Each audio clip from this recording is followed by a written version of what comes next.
దూత కావలి ఉండి వారిని రక్షించును. యెహోవా ఉత్తముడని రుచి చూచి తెలుసుకొనుడి. ఆయనను ఆశ్రయించు నరుడు ధన్యుడు. యెహోవా భక్తులారా, ఆయన యందు భయభక్తులు ఉంచుడి. ఆయన యందు భయభక్తులు ఉంచువానికి ఏమీ కొదవలేదు. సింహం పిల్లలు లేవగలవై ఆకలి కొనును. యెహోవాను ఆశ్రయించు వారికి ఏ మేలు కొదవై ఉండదు. పిల్లలారా, మీరు వచ్చిన మాట వినండి. యెహోవా యందు భయభక్తులు మీకు నేర్పెదను.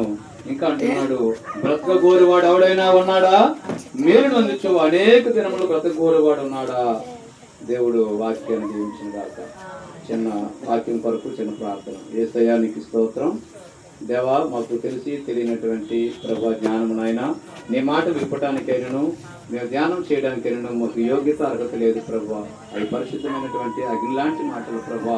మేమైతే తండ్రి అపరాధములో జనముల మధ్య మేము నివసిస్తున్నాం ప్రభా. అపవిత్రమైన పెదవులు, అపవిత్రమైనటువంటి హృదయం ప్రభా మాది.